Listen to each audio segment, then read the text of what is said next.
The National Museum of History stands silent in the morning light, its marble floors reflecting the emptiness of 47 display cases. Each one should contain a pre-Columbian artifact worth millions, pieces that represent a $50 million cultural exchange agreement that Carmen Whitfield spent 2 years building from scratch. Instead, she stands alone in the gallery while outside, reporters gather like vultures sensing blood. Through the museum's glass doors, she watches Helena Park whisper urgently into Che Min-jun's ear. The CEO of Che Group observes Carmen with the calculating coldness of a man who views every interaction as a business transaction. His charcoal gray Armani suit costs more than most diplomats make in 3 months, and the Patek Philippe watch on his wrist catches the light like a beacon of inherited power. Carmen adjusts her navy blue blazer, the small American flag pin on her lapel feeling heavier than usual. At 32, she's negotiated treaties with dictators and stared down corruption in 3 different countries. But something about Min-jun's presence makes her pulse quicken with a mixture of irritation and unwanted awareness. The museum director approaches with the careful steps of a man delivering a death sentence. Ms. Whitfield, the media is asking questions about the delayed shipment. Tell them we're addressing minor logistical concerns, she replies, not taking her eyes off the man who holds her career in his hands. But Min-jun is already moving toward the entrance, Helena beside him, like a shadow in blood-red designer clothing. The reporters part for them, cameras flashing, microphones thrust forward. Carmen realizes this isn't a private meeting. It's an execution designed for public consumption. She walks toward the microphone setup, her heels echoing in the vast space. Ladies and gentlemen, thank you for your patience. This cultural exchange represents more than art. It represents historical dignity for both our nations. With all due respect, Dr. Whitfield. Min-jun's voice cuts through her prepared remarks like a blade. Dignity doesn't pay for conservation infrastructure. We require concrete financial guarantees and measurable outcomes. The room falls silent. Carmen slowly turns to face him, her amber eyes meeting his cold, dark gaze for the first time. The contact lasts 3 eternal seconds. Not attraction, but the recognition of equal forces about to collide. She sees past the corporate armor to something else, something wounded and carefully hidden behind executive authority. Mr. Che, she responds in perfect Korean, her voice low but sharp enough to cut glass. Some values don't fit into spreadsheets.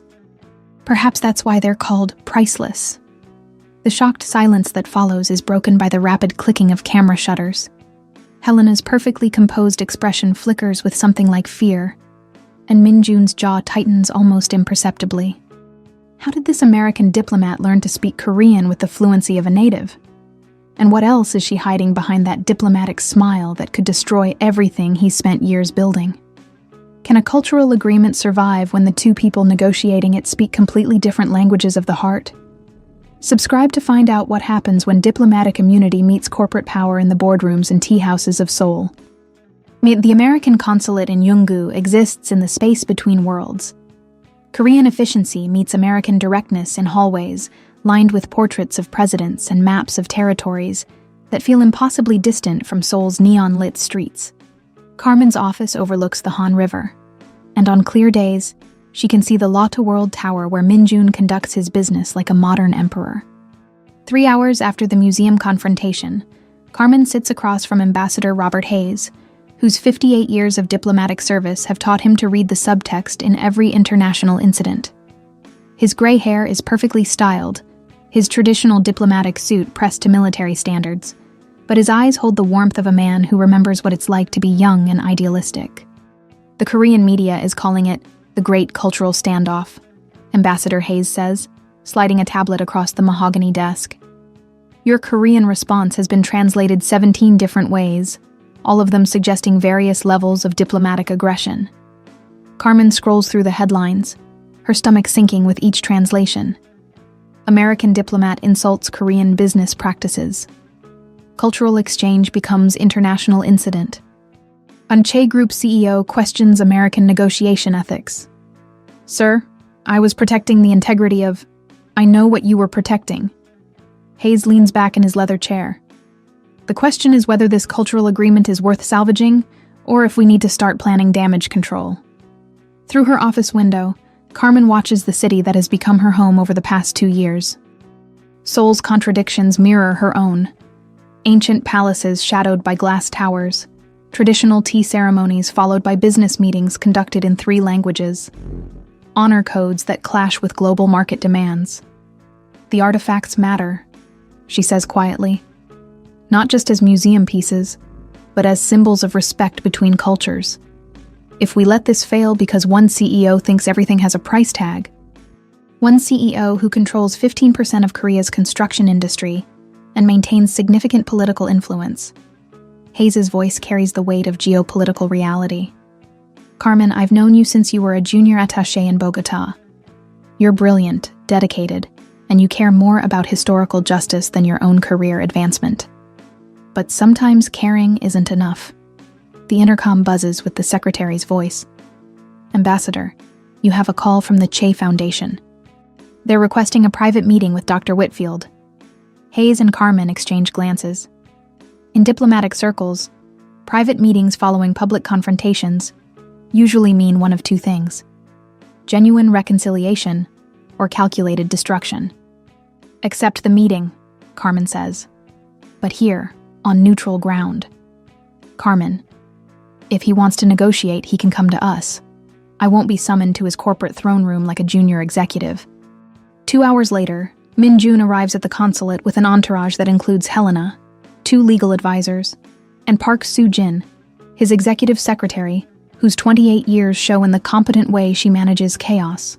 Soo-jin wears wire-rimmed glasses and carries a leather portfolio that contains either salvation or doom for the cultural agreement. The conference room has been prepared for diplomatic warfare. American flags balanced with Korean ones, bottled water that no one will drink, and translations of every document related to the cultural exchange. Carmen enters wearing a different blazer, this one charcoal gray that matches her adversary's suit. A subtle psychological tactic she learned during hostage negotiations in Colombia. Min Jun looks younger in the fluorescent lighting, his angular face showing the stress lines of a man carrying corporate responsibility. When he removes his suit jacket, Carmen notices a thin scar on his wrist, barely visible beneath his expensive watch. Dr. Whitfield, he begins in English, his accent slight but precise. I owe you an apology. The words hang in the air like smoke. Helena's expression hardens into something resembling panic, while Soo-jin makes rapid notes in the margins of her documents. For which part? Carmen asks.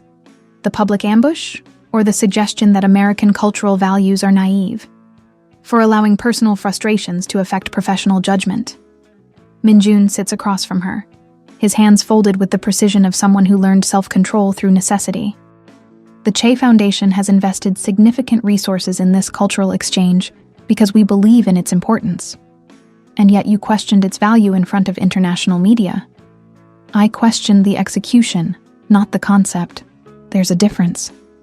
Carmen studies his face, looking for the tells that reveal truth from corporate maneuvering. His eyes remain steady, but something flickers when she mentions media attention. Not guilt exactly, but discomfort with public scrutiny.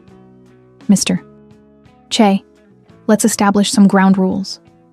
This is a cultural agreement between institutions, not a hostile takeover between corporations. The artifacts are not commodities. They're cultural treasures that deserve respect regardless of their monetary value. Agreed.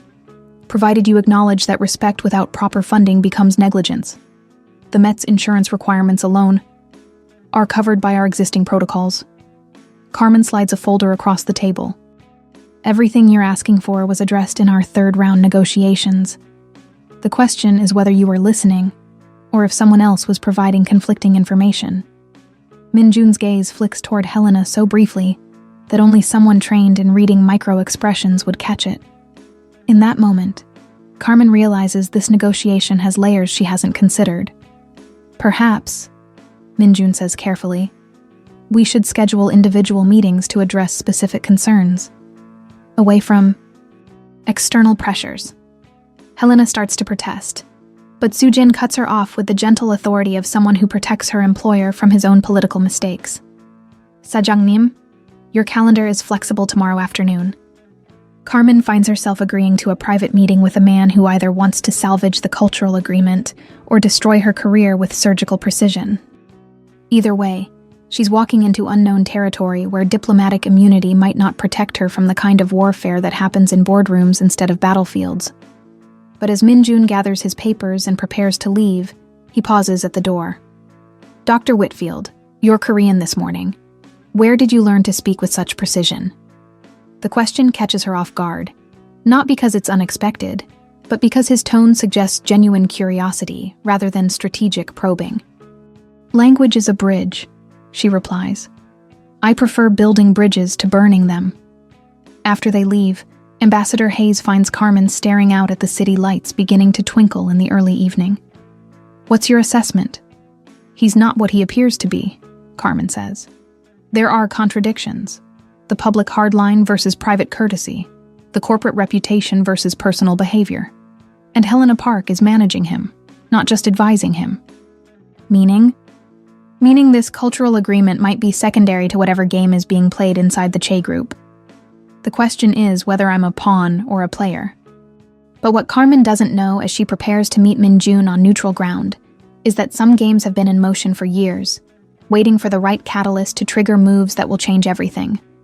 Not just for the cultural agreement, but for two people who thought they understood the rules until they discovered the game itself was an illusion. The traditional tea house in Insadong exists in Seoul's past and present simultaneously. Paper screens filter modern city light, while the wooden floors whisper with centuries of conversations. Carmen arrives 10 minutes early, a diplomatic habit that served her well in negotiations from Bogota to Brussels. She chose this location specifically because it levels the playing field. Min-jun can't rely on corporate power when they're surrounded by the kind of cultural tradition he publicly claims to respect. She settles into a low cushion at a table near the window, wearing a navy dress that strikes the balance between professional and approachable. The American flag pin remains on her lapel, not as a statement of nationalism, but as a reminder that she represents something larger than herself. Min-jun arrives precisely on time, but he's alone. No Helena, no legal team, no Soo-jin taking notes. He's dressed more casually. Dark jeans and a black sweater that makes him look younger, less intimidating, almost human. "Dr. Whitfield," he says, settling across from her with the careful movements of someone navigating unfamiliar territory. "Carmen, please. We're not in the boardroom now. The tea ceremony that follows provides neutral ground for observation." Min-jun's hands are steady as he pours, his movements practiced but not ceremonial. This isn't performance. It's genuine comfort with tradition, which surprises Carmen given his reputation for cold modernization. "You're not what I expected," she admits as steam rises between them. "Neither are you. Most American diplomats I've met speak Korean like they learned it from textbooks. You speak it like you learned it from people," Carmen finishes. "I lived in a Korean-American neighborhood during graduate school. My landlady, Mrs. Kim, insisted I speak Korean with her family. She said language without heart is just noise." Something shifts in Min-jun's expression, not quite a smile, but a softening of the defensive walls he maintains. Mrs. Kim sounds wise. She was. She also made the best kimchi jjigae in Los Angeles, and wouldn't let me skip meals even when I was too broke to properly contribute to groceries. "Broke? You?" The question carries surprise, not judgment. Carmen sips her tea, considering how much truth to share. "Cultural attaché positions don't pay well, especially when you're starting out. I lived on rice and instant noodles for 8 months while I built my language skills and cultural competency. Yet you chose this career anyway. Because some things matter more than comfort." She meets his gaze directly. "Which brings us to why we're here. The cultural agreement isn't just about artifacts, Mr. Che. It's about showing that two countries can share their histories with respect and trust." "Min-jun," he says quietly. "If we're not in the boardroom, then we're Min-jun and Carmen." The shift from formal address feels surprisingly intimate, as if they've crossed an invisible line from diplomatic opponents to something approaching equals. Carmen realizes that beneath the corporate armor, Min-jun carries himself with the careful precision of someone who's learned that vulnerability is dangerous. "Then tell me, Min-jun, Why did you agree to this private meeting? Because everything about your public behavior suggests you prefer conducting business through intermediaries. He's quiet for a long moment, watching the tea swirl in his cup. When he speaks, his voice carries something that might be honesty. Because you're right about the spreadsheets. Some values can't be quantified, and I've spent so long focusing on numbers that I've forgotten how to measure what matters. The admission hangs between them like a bridge neither expected to build. Carmen finds herself leaning forward slightly, drawn in by the glimpse of the man beneath the CEO facade. What made you forget? Responsibility, expectations. The weight of carrying a company that employs 30,000 people and supports their families. Min-jun's fingers trace the rim of his teacup. When that many livelihoods depend on your decisions, everything becomes a calculation of risk and benefit. Even cultural preservation, especially cultural preservation. Museums don't generate profit, cultural exchanges don't boost stock prices, and philanthropic gestures can be seen as frivolous spending by shareholders who only care about quarterly returns. Carmen studies his face, seeing past the corporate justifications to something deeper. But you're still here, still trying to make this agreement work, despite the shareholders and the quarterly returns. Because some things matter more than comfort, he says, echoing her earlier words with a slight smile that transforms his entire face. The smile catches Carmen off guard, not because it's unexpected, but because it reveals the person Min-jun might be when he's not performing the role of ruthless CEO. She feels something shift inside her chest. Not attraction, exactly, but recognition of kinship with someone who carries the weight of representing something larger than themselves. The obstacles aren't just financial, Min-jun continues. There are people within my organization who prefer maintaining status quo to embracing cultural risk. Helena Park, among others. His jaw tightens slightly. Helena has been with the company for 15 years. She's efficient, connected, and completely dedicated to protecting the Che Group's interests. But sometimes protection becomes control, and control becomes... He stops, as if realizing he's revealing more than intended. The conversation is interrupted by Carmen's phone buzzing with an urgent message. She glances at the screen and frowns. The Korean Arts Council is requesting an emergency meeting tomorrow morning. Apparently, there are concerns about American commitment to the cultural exchange. Min-jun's expression darkens. That's Helena's network. She's escalating the conflict instead of allowing us to resolve it privately. Why would she want the agreement to fail? Because success means acknowledging that some partnerships transcend traditional power structures. Helena prefers working within systems she can control. Carmen realizes she's witnessing something more complex than corporate politics. This is about competing visions of how Korea should engage with the world. The cultural agreement has become a proxy for larger questions about tradition, modernization, and cultural identity. So what do you propose? She asks. That we present a united front. Show Helena and the Arts Council that American and Korean approaches can complement each other rather than compete. The suggestion carries risks that extend beyond professional collaboration. Carmen recognizes that aligning with Min-jun publicly might protect the cultural agreement, but it could also make her a target for the same forces that seem determined to undermine him. United front how? Joint appearances. Collaborative proposals. Public demonstration that the cultural exchange serves both American and Korean interests. Min-jun leans forward, his voice carrying urgency. Carmen, if this agreement fails, it won't just affect our respective careers. It will send a message to other cultural institutions that international cooperation is too politically risky to pursue. And she sees the larger implications he's describing. The ripple effects that could impact cultural exchanges worldwide if Seoul and Washington can't demonstrate successful collaboration. The weight of representation that they both carry. All right, she says, but I have conditions. Such as? Complete transparency between us. No corporate maneuvering, no diplomatic doublespeak.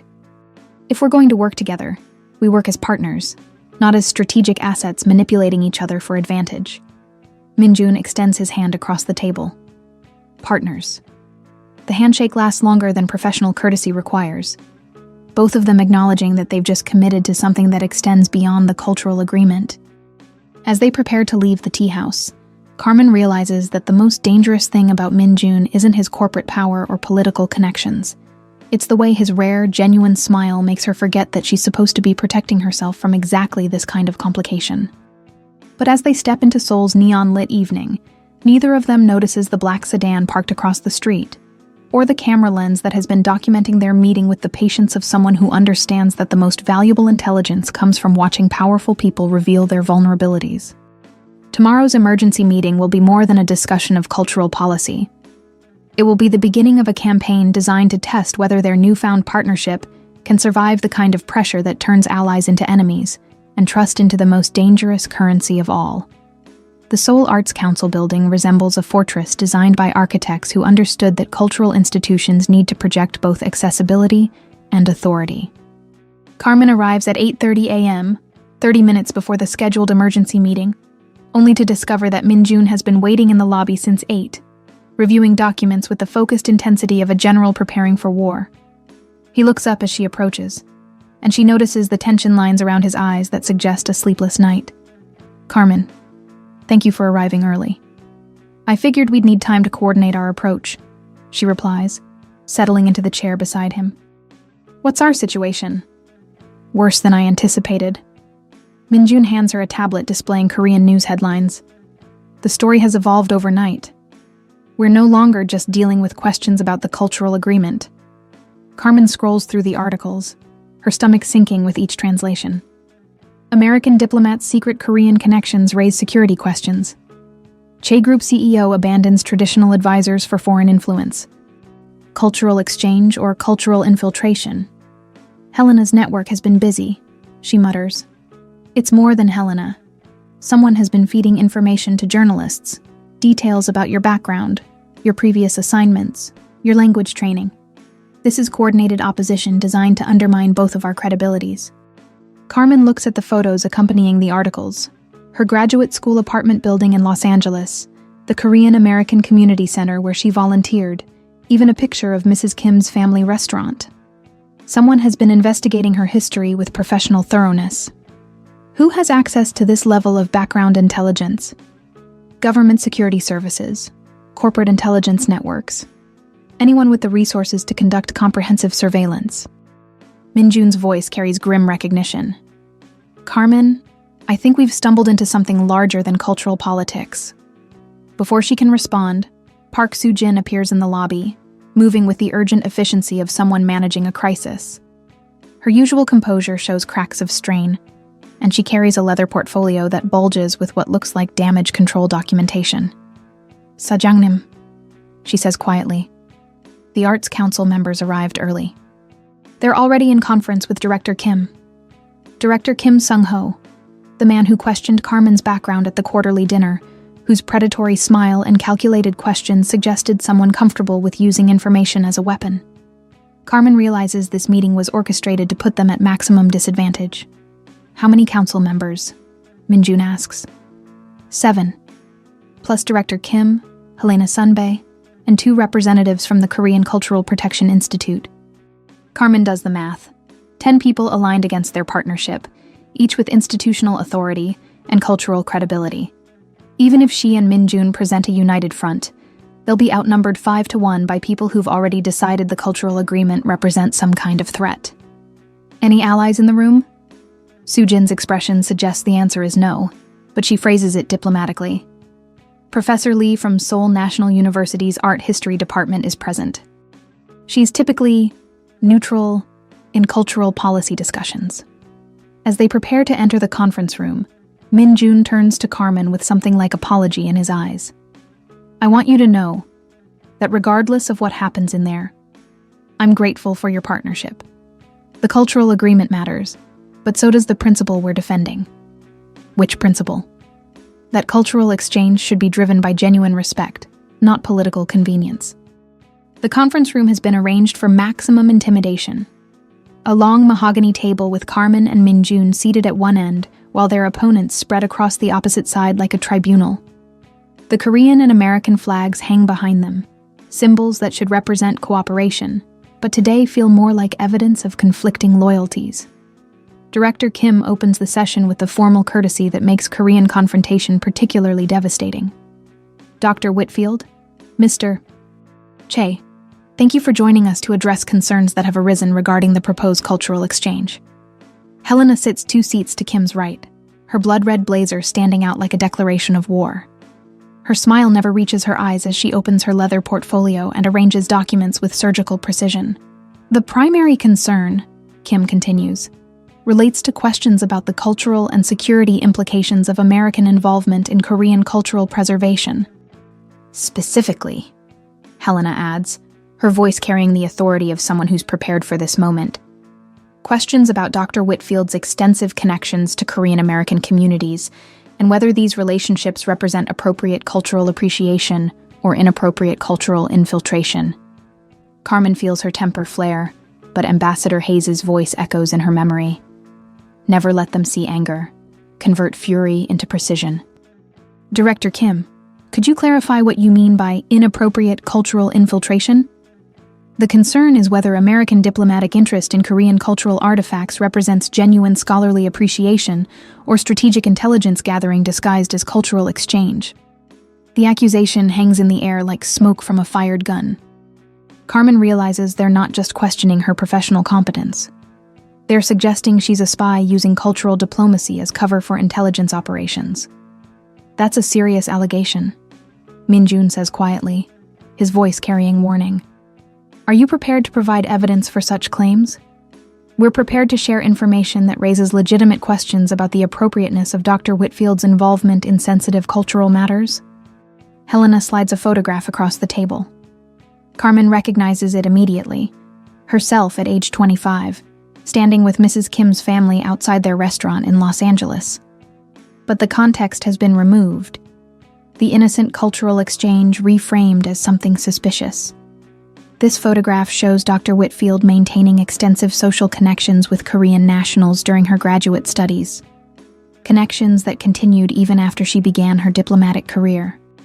You mean friendships, Carmen says evenly. Relationships with people who helped me understand Korean culture and language. Relationships that provided access to Korean cultural knowledge that some might consider sensitive or proprietary. Min-jun leans forward, his corporate politeness masking rising anger. Helena, are you suggesting that cultural understanding is a form of espionage? I'm suggesting that we should examine the motivations behind Dr. Ma Whitfield's exceptional commitment to Korean cultural preservation, her language skills, her cultural knowledge, her passion for this particular agreement. Its remarkable dedication for someone with no personal connection to Korea. Carmen realizes Helena has been setting this trap for weeks, building a narrative that transforms her qualifications into evidence of suspicious motivation. Every conversation with Min-jun, every cultural reference, every demonstration of Korean language ability has been reframed as potential intelligence gathering. Director Kim, Carmen says, her voice steady despite the fury building in her chest. I'd like to address these concerns directly.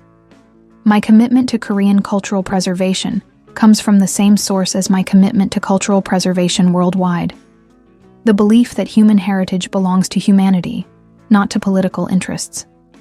A beautiful sentiment, Kim replies. But can you provide evidence that your interest is purely academic rather than strategic? The trap closes completely. Carmen realizes that any evidence she provides, cultural activities, language study, friendships, will be reinterpreted as support for the infiltration theory. She's being asked to prove a negative, which is logically impossible and politically devastating. But then Min-jun stands, his movement commanding attention from everyone in the room. I can provide that evidence. Helena's confident expression flickers with uncertainty. Min-jun, what are you? Dr. Whitfield's cultural knowledge and language skills aren't evidence of espionage. They're evidence of the exact cultural competency we should require from anyone involved in international cultural exchange. His voice carries the authority of someone who's spent years making decisions under pressure. Her dedication to this agreement isn't suspicious, it's exemplary. You're allowing personal feelings to compromise professional judgment, Helena says, her mask of professional courtesy slipping slightly. I'm allowing professional competence to override xenophobic paranoia. The words hit the room like a thunderclap. Around the table, council members shift uncomfortably as Min-jun challenges not just Helena's accusations, but the underlying assumptions about cultural exchange between Korea and America. Director Kim attempts to regain control of the meeting. Mr. Che, while we appreciate your confidence in Dr. Whitfield's abilities, my confidence is based on professional observation and cultural results. Dr. Whitfield has demonstrated more genuine respect for Korean cultural values than anyone else involved in this negotiation. Carmen realizes that Min-jun is risking his own reputation to defend hers, challenging the very people whose support he needs for corporate success. The partnership they discussed over tea has become something deeper. Mutual defense against forces determined to destroy what they're trying to build together. But Helena isn't finished. Min-jun, your judgment regarding Dr.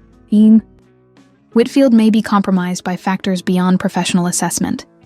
Perhaps we should examine your own recent behavior and decision-making patterns.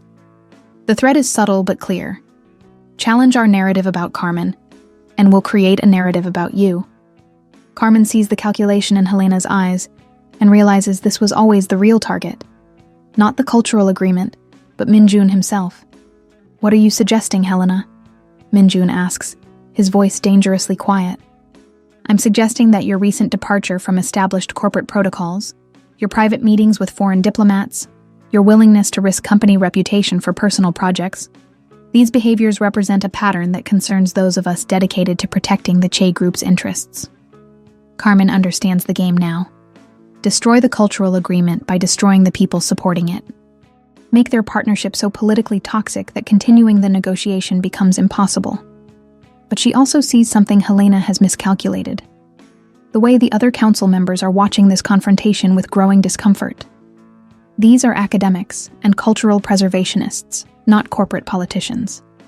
They came here concerned about cultural appropriation, not to witness a professional assassination. Carmen stands, her decision crystallizing into action. Director Kim, I appreciate the council's concerns about cultural sensitivity. I propose that we address these concerns through transparency rather than termination. What do you mean? Open the entire cultural exchange to public oversight. Document every stage of the negotiation, every artifact transfer, every cultural consultation. If the council believes my involvement represents a security risk, then let's create a process transparent enough that any irregularities would be immediately visible. The suggestion catches everyone off guard, including Min-jun. Carmen is proposing to eliminate the diplomatic privacy that usually protects international negotiations, making herself completely vulnerable to public scrutiny. Dr. Whitfield. Professor Lee speaks for the first time, her voice thoughtful. Such transparency would be unprecedented in cultural diplomacy.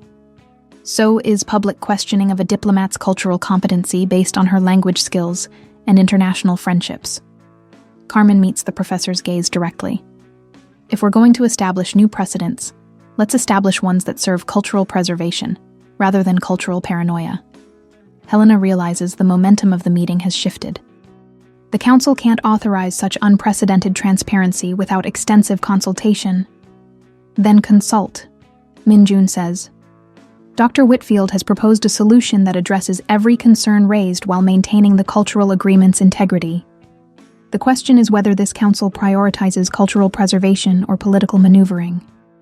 Director Kim looks around the table, reading the expressions of council members who came expecting to cancel a problematic negotiation, but are now being asked to approve revolutionary transparency and cultural diplomacy.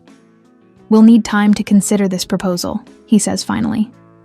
Of course, Carmen replies. Take all the time you need. But while you're considering, the artifacts remain in limbo, the cultural exchange stays frozen, and both our institutions continue to miss opportunities for meaningful collaboration. As the meeting adjourns, Helena approaches Min-jun with the controlled fury of someone whose careful plans have been disrupted. This isn't over. Your loyalty to the company. My loyalty is to values that transcend quarterly profit reports, Min-jun replies. Perhaps it's time you remembered what those values are. Outside the building, Carmen and Min-jun stand in Seoul's morning sunlight, both understanding that they've just escalated a cultural disagreement into something approaching war. Their partnership is now public knowledge, their reputations linked for better or worse. "Are you certain about the transparency proposal?" Min-jun asks. "Absolutely. If they want to examine our motivations, let them examine everything. Sunlight is the best disinfectant for political accusations. And if the transparency reveals things that complicate our positions..." Carmen looks at him, recognizing that they've reached a point where trust becomes the most valuable currency. "Then we deal with complications honestly. Isn't that what partnership means?" But as they walk toward their respective offices, neither of them sees Helena watching from the Arts Council building's upper windows, her phone already dialing numbers that will set new forces in motion. The game has changed, but it's far from over. And somewhere in Seoul's labyrinth of corporate and political connections, other players are preparing moves that will test whether transparency can protect them from the kind of warfare that destroys careers and lives with equal precision. The cultural agreement has become secondary to something larger, a battle for the soul of international cooperation in an age when cultural exchange can be weaponized as easily as celebrated. The private dining room at Gaeon exists in the intersection of Seoul's past and present, traditional Korean architecture housing Michelin-starred cuisine, a place where business leaders conduct negotiations that shape the country's future over meals that honor its history. Carmen arrives 15 minutes early, a habit that served her well in diplomatic environments where punctuality signals respect.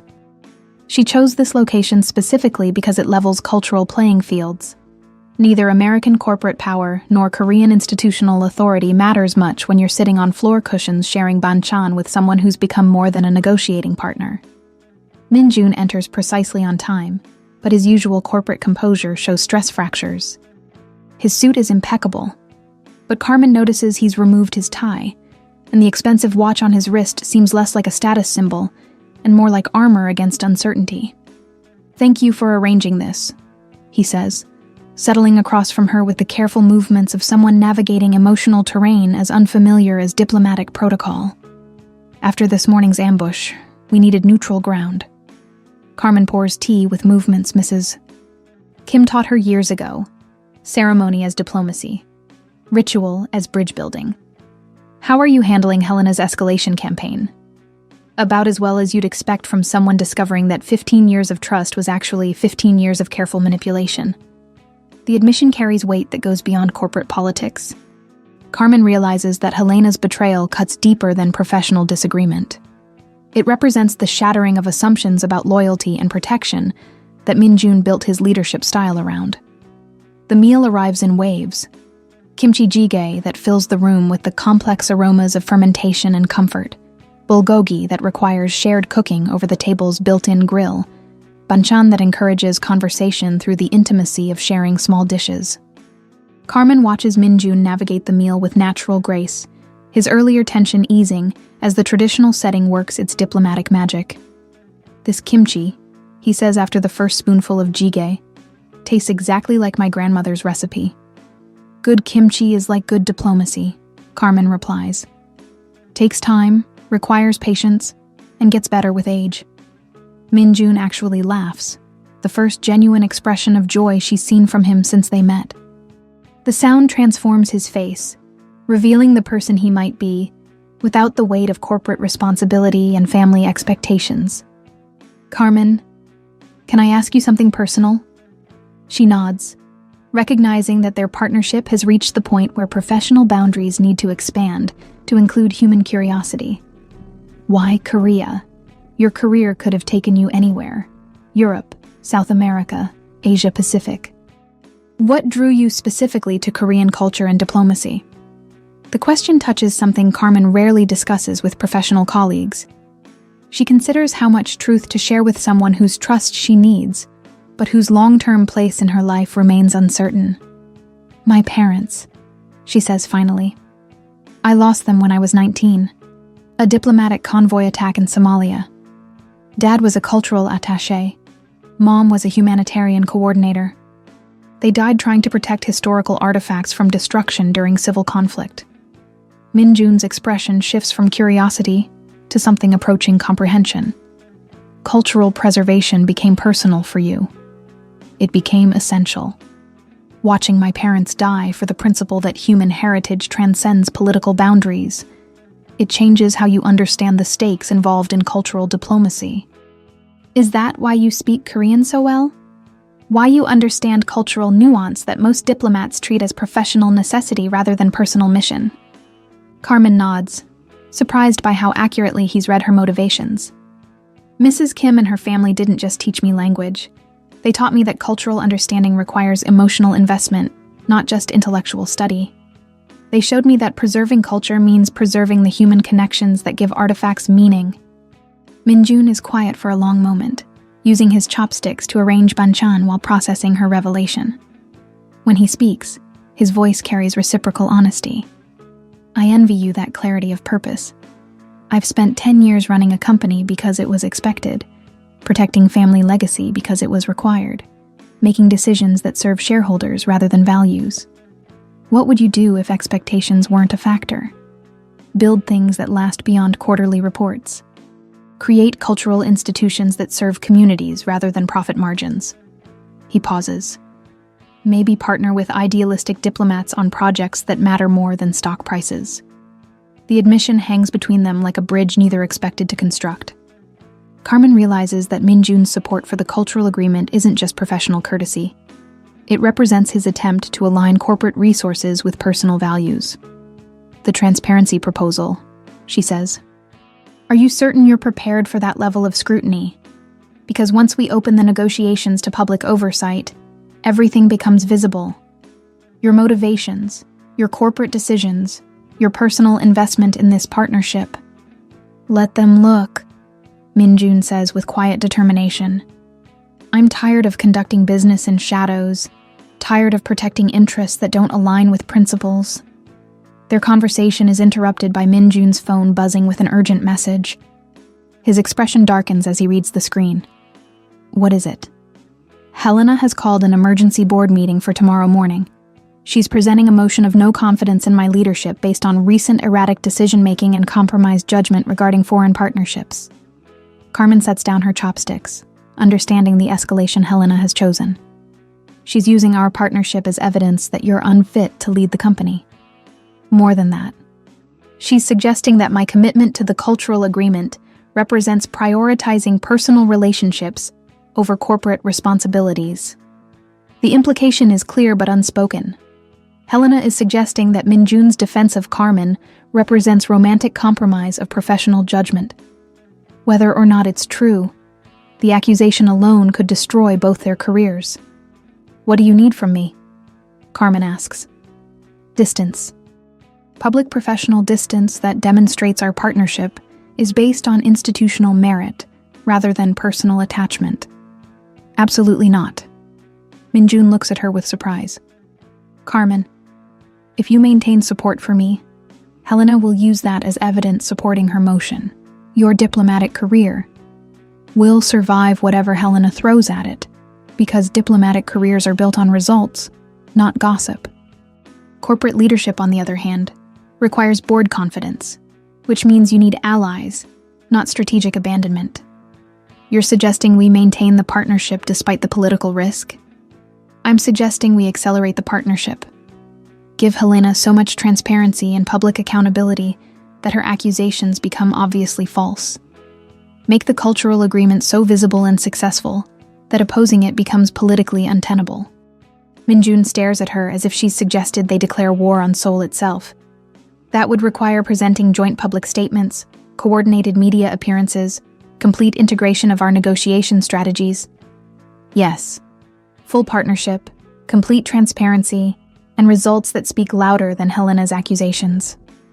Carmen, that level of collaboration will make us political targets for anyone who prefers the status quo. Not just Helena, but institutional forces in both our governments who benefit from cultural isolation. Then we'd better make sure our results justify the risks. The decision crystallizes between them without formal agreement. They're choosing each other's professional survival over their own political safety. Carmen realizes that what began as a cultural negotiation has evolved into something that feels dangerously close to mutual trust. As they prepare to leave Gayaon, Minjun pauses at the door. Carmen, there's something you should know about tomorrow's board meeting. What? Helena won't just question my judgment, she'll question yours. your background, your motivations, your professional competence. The attack will be personal and designed to be publicly damaging. Let her try. I've been defending cultural preservation against political attacks for 8 years. Helena Park doesn't intimidate me. But as they step into Seoul's evening air, Carmen realizes that the most dangerous thing about Helena isn't her corporate connections or political maneuvering. It's her understanding that the partnership between Min-jun and Carmen has evolved beyond professional necessity into something that could be used against them both. Tomorrow's board meeting will test whether transparency can protect them from the kind of warfare that destroys careers by destroying the people who build them. The cultural agreement has become secondary to the larger question of whether two people from different worlds can trust each other enough to survive the forces determined to tear them apart. But tonight, walking through Seoul's neon-lit streets, they move with the synchronized steps of people who've chosen to face uncertainty together rather than safety apart. The most dangerous game in international diplomacy isn't between countries. It's between the people who believe in building bridges and those who profit from maintaining walls. The Lotte World Tower pierces Seoul's skyline like a spear of glass and steel, its upper floors housing the corporate nerve center of the Che Group empire. On the 62nd floor, the boardroom exists as a monument to Korean business power. Mahogany surfaces that cost more than most people's annual salaries. Windows offering panoramic views of a city built on ambition and hierarchy. Min-jun arrives at 7 a.m., 2 hours before the emergency board meeting, to find Helena already occupying the space like a general preparing for siege warfare. She's transformed the room into a presentation theater, complete with projectors displaying financial charts, legal documents, and photographs arranged to support her narrative of compromised leadership. Helena, Min-jun says, his voice carrying the careful neutrality of someone navigating a minefield. Impressive preparation for a motion that was called less than 24 hours ago. She turns from her laptop with the satisfied expression of someone whose planning has reached fruition. Some concerns require immediate attention, especially when they threaten institutional stability. Min-jun studies the evidence she's arranged, corporate financial reports highlighting the cultural agreement's costs, legal analyses questioning the diplomatic partnership's prudence, and photographs of him and Carmen that have been carefully selected to suggest inappropriate intimacy rather than professional collaboration. You've been building this case for weeks. I've been protecting this company for months. Your recent decisions, the cultural agreement, the partnership with Dr. Whitfield, the public confrontations with established Korean cultural institutions, represent a pattern of judgment that concerns everyone invested in the Che Group's success. Including you? Helena's smile could cut glass. Especially me. I've invested 15 years building relationships and reputation that protect this company from exactly the kind of international complications you seem determined to pursue. The other board members begin arriving at 8:30.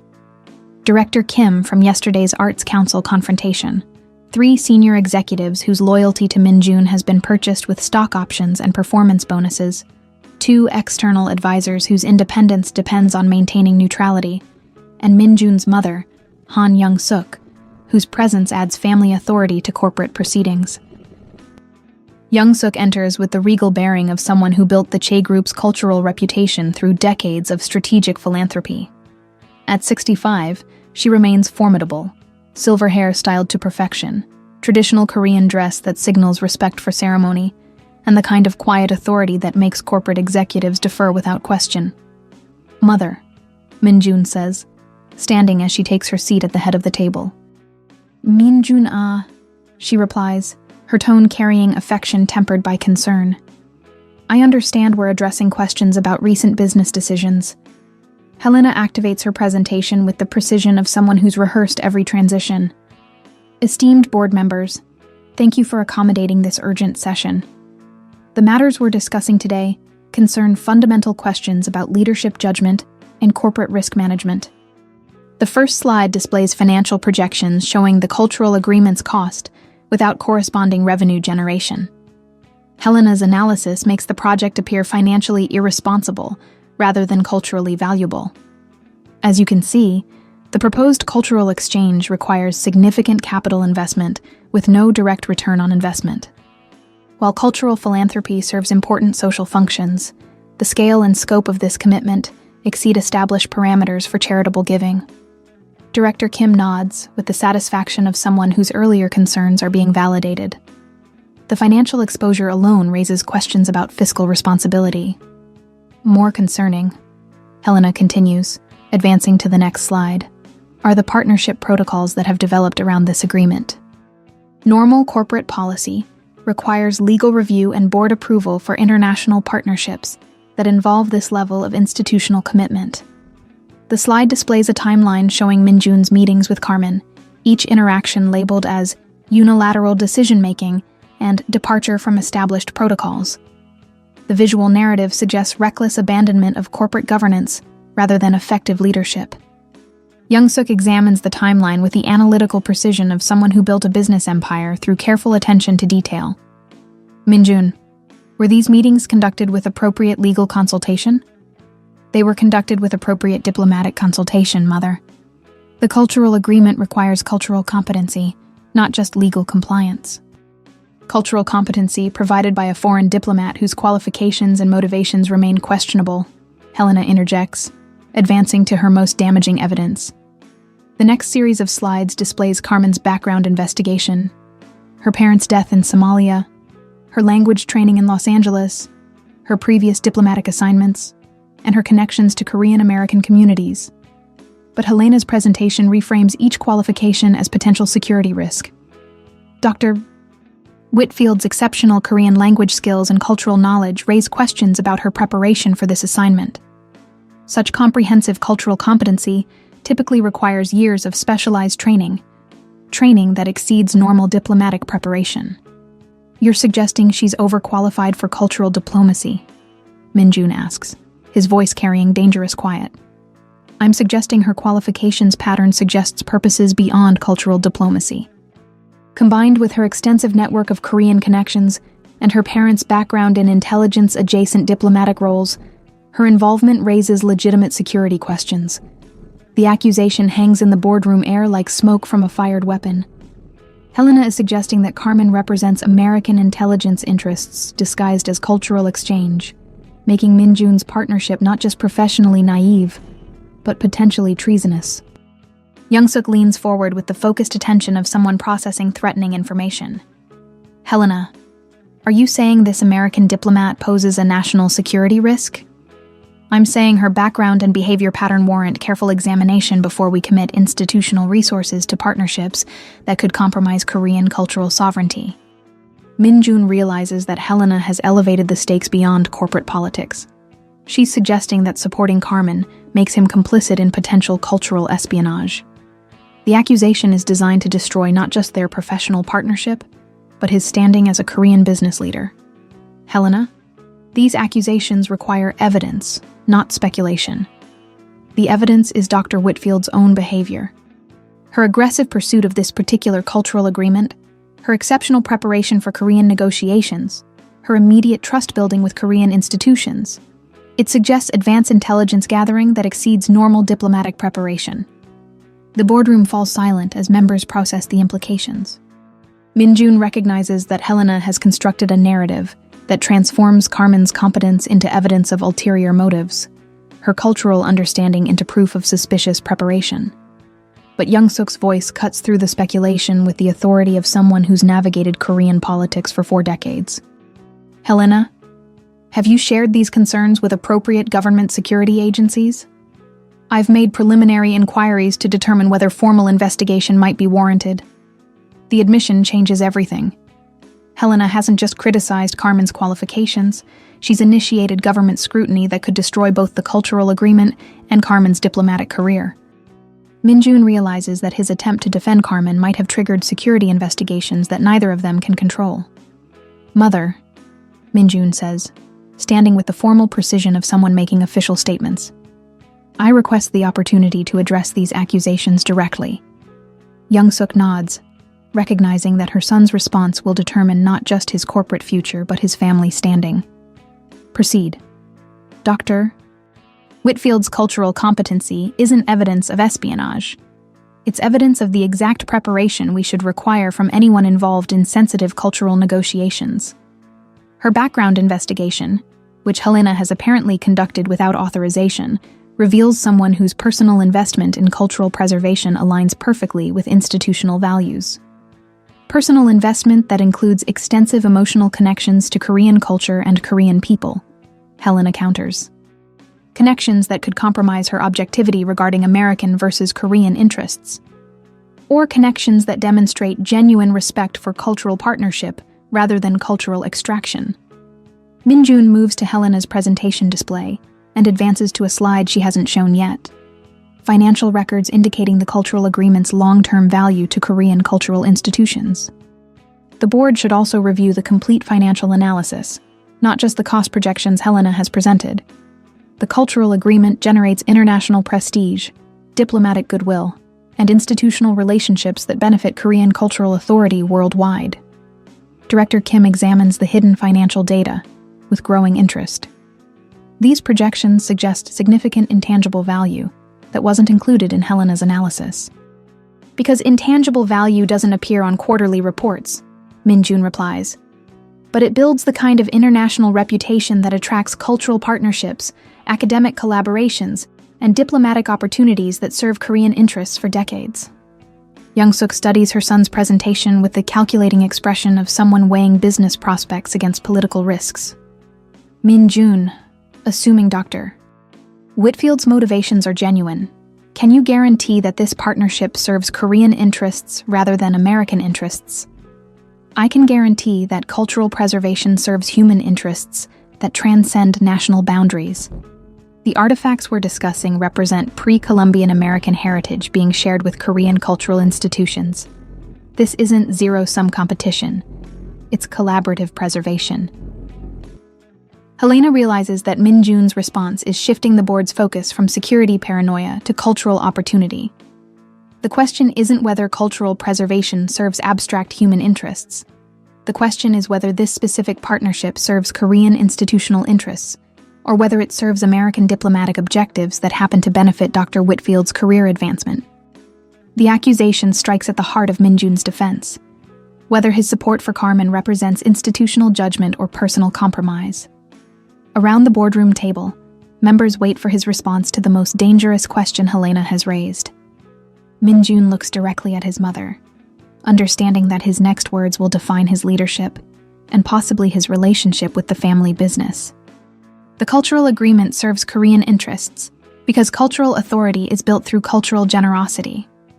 By partnering with American institutions that respect Korean cultural competency, we demonstrate that Korean approaches to cultural preservation offer global value. Even if that partnership compromises your objectivity regarding Dr. Whitfield's qualifications, Helena presses. My objectivity regarding Dr. Whitfield is based on professional results, not personal feelings. She's negotiated more successfully with Korean cultural institutions than any American diplomat in recent memory because she approaches cultural exchange as partnership rather than transaction. Young-suk raises her hand, silencing further debate. Minjun, I have one question that will determine my position on this matter. If Dr. Whitfield were replaced with another American diplomat tomorrow, would you continue supporting the cultural agreement with equal enthusiasm? The question cuts to the heart of Helena's accusations. Minjun realizes that any hesitation in his answer will validate the suggestion that his judgment has been compromised by personal attachment. Mother, I would support the cultural agreement regardless of American diplomatic personnel, because the principle of cultural preservation transcends individual relationships. But I would not support replacing Dr. Whitfield, because replacing competent diplomats with political appointees serves no institutional purpose except satisfying xenophobic paranoia. Helena's mask of professional courtesy finally slips completely. Minjun, your willingness to risk corporate reputation for personal loyalty is exactly the kind of leadership this company needs, Young-suk interrupts. Helena, I've heard enough accusations. What I haven't heard is constructive solutions that serve both Korean interests and corporate responsibility. The shift in Young-suk's tone catches Helena off guard. She's spent the meeting building a case for Minjun's removal, but the family matriarch is questioning her approach rather than accepting her conclusions. Aomeonim, with respect, the security concerns regarding Dr. Whitfield require evidence, not speculation. and the corporate concerns require balancing cultural value against financial cost, not eliminating cultural investment entirely. Young-suk's voice carries final authority. This board will vote on 3 separate motions: confidence in Min-jun's leadership, continuation of the cultural agreement, and Helena's fitness for her current advisory role. The last motion hits like a thunderbolt. Young-suk isn't just rejecting Helena's accusations. She's turning the weapons Helena used against Min-jun back on Helena herself.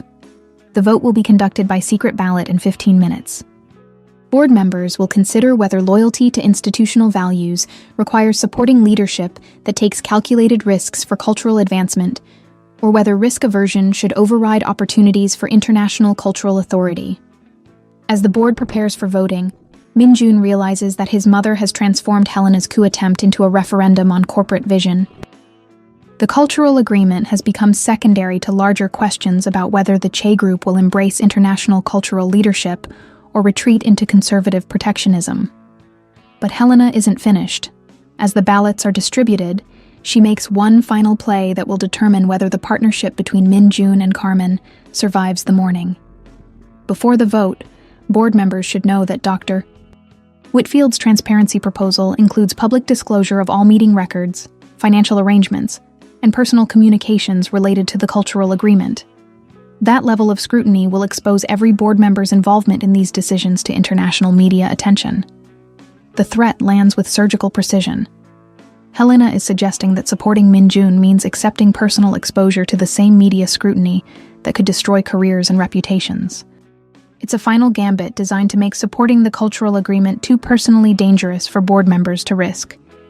Young-suk looks at her son with something that might be pride. Min-jun, are you prepared for that level of transparency regarding your partnership with Dr. Whitfield? Completely prepared, Mother. Transparency protects people with nothing to hide. The ballots are cast in silence, each board member weighing personal risk against institutional opportunity. Min-jun realizes that the vote will determine not just his corporate future, but whether Korean cultural institutions will embrace international partnership or retreat into cultural isolationism.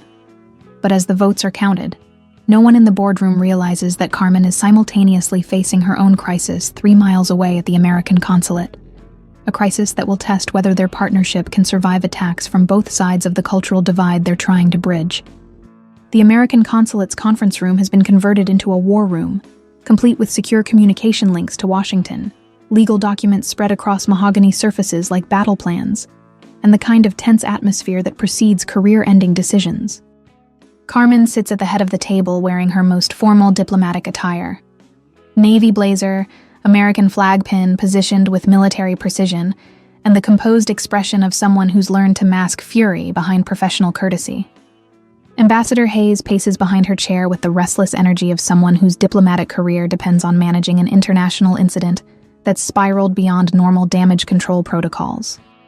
On the table between them lies a manila folder containing intelligence reports, media analyses, and legal opinions that could end Carmen's diplomatic service permanently. The timing is suspicious, Hayes says, his voice carrying the weight of 40 years navigating international crises. Helena Park's accusations surfaced the same morning that Korean intelligence services receive anonymous tips about American cultural espionage. That's not coincidence. That's coordinated warfare. Carmen studies the intelligence summary with the analytical precision that served her through diplomatic negotiations from Bogota to Brussels. They're using our transparency proposal against us. Every meeting with Min-jun, every cultural consultation, every demonstration of Korean language competence, it's all being reframed as evidence of suspicious preparation. More than reframed.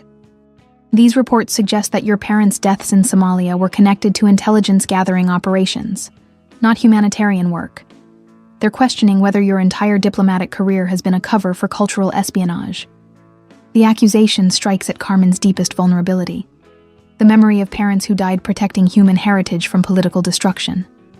She realizes that Helena's network has weaponized her personal tragedy, transforming her motivation for cultural preservation into evidence of ulterior motives.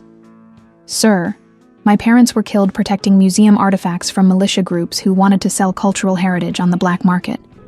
Their deaths taught me that cultural preservation requires personal sacrifice, not that cultural diplomacy serves intelligence objectives. I believe you. But belief isn't evidence, and Korean intelligence services are requesting formal investigation of American cultural diplomacy activities. If Washington decides that protecting you isn't worth risking broader diplomatic relationships, Hayes trails off, leaving the implication hanging like smoke. Carmen understands the calculation he's describing. Diplomatic careers are expendable when they threaten larger strategic interests. If Korean intelligence services demand her removal as the price of continued cooperation, Washington might decide that one cultural attaché isn't worth risking security partnerships that serve broader American interests. What's the timeline? 12 hours. Washington wants Korean concerns addressed before the media attention spreads to other international cultural agreements. If we can't provide convincing evidence that your partnership with Min Jun serves American interests, rather than compromising them, they'll recall me and terminate the cultural agreement. They'll recall you and probably terminate your diplomatic career entirely. Cultural espionage accusations don't disappear from personnel files, Carmen. Even if the charges are eventually proven false, the suspicion follows diplomats through every subsequent assignment. Carmen realizes that Helena's strategy extends beyond destroying the cultural agreement. She's attempting to end Carmen's diplomatic career as a warning to other American diplomats who might consider challenging Korean institutional authority. The personal has become political in the most dangerous way possible. The secure phone on Hayes' desk rings with the electronic tone that signals urgent communication from Washington. He answers with the formal precision of someone who's learned that international phone calls can end careers. Ambassador Hayes? Yes, I understand. She's here now. I see. How long do we have? Carmen watches his expression shift from concern to something approaching alarm. The conversation lasts less than 3 minutes, but she knows from diplomatic experience that the briefest calls often carry the most devastating news. Hayes hangs up and turns to her with the careful neutrality of someone delivering a professional death sentence. That was Deputy Secretary Morrison. Korean intelligence services have escalated their concerns to the ministry level. They're requesting your immediate recall pending formal investigation of cultural espionage allegations. And Washington's response? Washington is prepared to comply with Korean requests if we can't provide evidence that your partnership with Min Jun produces results that justify the political risk. Carmen realizes that her diplomatic career now depends on proving that the cultural agreement serves American interests convincingly enough to outweigh Korean security concerns. It's an impossible standard. Cultural diplomacy rarely produces quantifiable results quickly enough to satisfy political timelines. Sir, cultural agreements take years to demonstrate their full value. International partnerships, academic collaborations, diplomatic goodwill. These benefits accumulate over decades, not quarters. Tell that to politicians who measure diplomatic success in media cycles and election calendars. Hayes sits across from her with the weary expression of someone who's watched idealistic diplomats learn harsh political realities. Carmen, I need you to understand something. If Washington recalls you under these circumstances, no other country will risk accepting you as cultural attaché. Your diplomatic career will be over. The words land with the force of professional death. Carmen realizes that Helena's accusations don't just threaten the cultural agreement. They threaten to destroy everything she's built since her parents' deaths 15 years ago. But before she can respond, her personal phone buzzes with an urgent message from an unknown Korean number. Board vote successful. Partnership approved. Can we meet? Min Jun. The message arrives like light breaking through storm clouds. Min Jun's partnership has survived Helena's corporate coup, which means the cultural agreement might still be salvageable if they can move quickly enough to demonstrate results before Washington makes irreversible decisions. Ambassador, I need 12 hours. Carmen, you don't have 12 hours. Morrison wants a response within 6 hours, and Korean intelligence will get their response. But it won't be surrender. Carmen stands with the decisive energy of someone who's decided to risk everything on a single strategic gamble. I'm going to give them transparency so complete that continued accusations become politically embarrassing. What are you proposing? Public presentation of the complete cultural agreement. Every document, every meeting record, every financial arrangement, every cultural consultation. We make the entire partnership so transparent that questioning its legitimacy requires questioning the legitimacy of cultural diplomacy itself. Hayes stares at her as if she's suggested conducting diplomatic negotiations on live television. Carmen, that level of transparency would expose diplomatic methods, Korean institutional dynamics, and American cultural intelligence that both governments prefer to keep confidential. Then let's make transparency serve both governments' interests. Present the cultural agreement as a model for international cultural cooperation that demonstrates American respect for Korean cultural authority while serving Korean interests in global cultural leadership. And if the transparency reveals information that either government finds embarrassing? Carmen realizes that her proposal carries risks that extend beyond her personal career. She's suggesting to revolutionize cultural diplomacy by eliminating the privacy that usually protects international negotiations. But she also understands that conventional diplomatic protection won't save her from accusations designed to destroy unconventional partnerships. Then we handle embarrassment honestly and demonstrate that diplomatic relationships can survive transparency better than they can survive suspicion. Hayes is quiet for a long moment, weighing political risks against diplomatic opportunities. Carmen, if this approach fails, it won't just end your career. It could damage American cultural diplomacy worldwide by creating precedents that other countries exploit to demand inappropriate transparency from future diplomatic operations. And if this approach succeeds, it creates precedents that protect future diplomatic operations from politically motivated accusations. Sir, Helena Park's strategy only works if cultural diplomacy operates in shadows where competence can be reframed as espionage.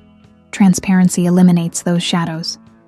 The secure phone rings again, but this time Carmen answers before Hayes can reach it. Dr. Whitfield speaking. Yes, I understand the urgency. Actually, I have a counter-proposal that addresses Korean concerns while serving American interests. Can you give me 2 hours to prepare a presentation? She hangs up and turns to Hayes with the determined expression of someone who's decided to bet her career on a strategy that either saves everything or destroys it completely. That was Deputy Secretary Morrison's office. I've requested a secure video conference with Korean intelligence officials, Washington policymakers, and Min Jun as the Korean cultural partner. We're going to present the complete cultural agreement as a transparency model that serves both governments' interests. Carmen, that's incredibly risky. If the presentation fails to convince either government, then I'll accept diplomatic recall and career termination. But if it succeeds, we'll have created a new model for cultural diplomacy that protects future partnerships from politically motivated attacks. As Carmen prepares for the most important presentation of her diplomatic career, she realizes that the partnership with Min Jun has evolved beyond professional collaboration into something that represents fundamental questions about international cultural cooperation. Their success or failure will determine whether cultural diplomacy can survive in an age when cultural exchange is weaponized as easily as celebrated. But she also knows that somewhere across Seoul, Min Jun is facing his own moment of truth, whether to support a partnership that could cost him everything he's built, or retreat to the safety of traditional Korean business practices that protect institutional power by avoiding international risk. The Namsan Foundation School sits hidden in Seoul's Yongsan district like a secret garden behind industrial facades, a converted warehouse that houses 43 refugee children whose education exists in the spaces between Korean institutional recognition and international humanitarian law. Carmen arrives at the address Min Jun texted her with the uncertainty of someone following coordinates into unknown territory. The afternoon sunlight filters through industrial windows onto classroom walls decorated with children's artwork that tells stories in languages Korean society pretends not to hear. Arabic poetry about lost homes, Dari sketches of families left behind, Tamil drawings of sea voyages that ended in refugee camps rather than promised lands. Min Jun stands at the front of a mathematics classroom, his expensive suit looking absurdly formal as he helps a 12-year-old North Korean girl work through algebra problems. His Korean carries gentle patience rather than corporate authority, and Carmen realizes she's witnessing the person he becomes when no one is measuring his performance against quarterly profit reports. Dr. Whitfield, says a woman's voice behind her. Carmen turns to meet Sung Mi-kyung, the school's director, whose worn cardigan and tired eyes suggest someone who's learned to operate educational miracles on humanitarian budgets. Min Jun told us you might visit. Welcome to the school that doesn't officially exist. Carmen follows Mi-kyung through hallways that buzz with the multilingual energy of children, adapting to new worlds faster than adults can create systems to support them. In one classroom, teenage Syrian refugees learn Korean grammar alongside Myanmar nationals whose parents fled military conscription. In another, Eritrean children practice English pronunciation with Afghan siblings who've never seen their father outside a detention facility. How long has Min-jun been funding this? Carmen asks, watching him demonstrate geometric concepts using hand gestures that transcend language barriers. 3 years. Ever since the government changed asylum policies and 43 children lost their legal right to education. Mi-kyung's voice carries the matter-of-fact tone of someone who's learned to discuss crises as operational challenges. Official refugee schools require documentation that these children can't provide. Private schools require fees their families can't afford. So they exist in educational limbo unless someone creates alternatives. Carmen realizes she's discovering the side of Min-jun that Helena's accusations couldn't touch. Genuine humanitarian commitment that serves no corporate interests and generates no public relations benefits. These children don't appear in Che Group annual reports or shareholder presentations, which makes Min-jun's investment in their future purely personal. Does the board know about this funding? Officially, the Namsan Foundation receives corporate charitable donations from various sources. Unofficially, Mi-kyung smiles with the subtle subversion of someone who's learned to protect vulnerable programs from political interference. Min-jun learned early that some philanthropy requires strategic invisibility. The mathematics lesson ends with the North Korean girl successfully solving an equation that would challenge students twice her age. Min-jun's genuine pleasure at her success transforms his usually controlled expression into something approaching joy. The same expression Carmen glimpsed during their tea house conversation when corporate masks slip to reveal human connection. As children transition between classes with the easy multilingual chatter of people who've learned that survival requires linguistic flexibility, Min-jun approaches Carmen with something like vulnerability in his posture. "This isn't what you expected to see today," he says. "No, it's better." Carmen watches a group of teenagers help younger children with homework in 3 different languages simultaneously. "How did you find this place?" "I didn't find it. It found me." Min-jun leans against a classroom doorframe, his corporate confidence replaced by the careful honesty of someone sharing protected information. 2 years ago, a North Korean woman who cleaned our corporate offices brought her daughter to work because she had nowhere else to leave her. The girl was brilliant, spoke 4 languages, understood mathematical concepts that impressed our engineering staff, but she couldn't attend school because her family's refugee status was under review. Under review meaning indefinitely delayed? Under review meaning deliberately stalled by immigration policies designed to discourage refugee settlement. I started researching Korean refugee education and discovered that dozens of children were losing years of schooling while bureaucrats debated their legal existence. Carmen recognizes the passion in Min-jun's voice, the same intensity he brings to defending the cultural agreement, but directed toward humanitarian protection rather than diplomatic cooperation. She realizes that his commitment to the refugee school reveals the values driving his support for international cultural exchange. "So you created an alternative education system?" "I funded an alternative education system." Mi-kyung and her teachers created the miracle that turns abandoned warehouses into academies. Min-jun looks around the converted classroom with the pride of someone who's learned that meaningful investment requires trusting other people's expertise. These children represent the same principle as our cultural agreement. Human potential transcends political boundaries. The parallel hits Carmen with unexpected force. Min-jun's defense of the cultural agreement isn't just about institutional cooperation. It's about his belief that cultural barriers, like immigration barriers, should be bridges rather than walls. Helena doesn't know about this funding. Helena knows about corporate charitable contributions to various humanitarian organizations. She doesn't know about the specific organizations or the personal oversight I provide. Min-jun's expression hardens slightly.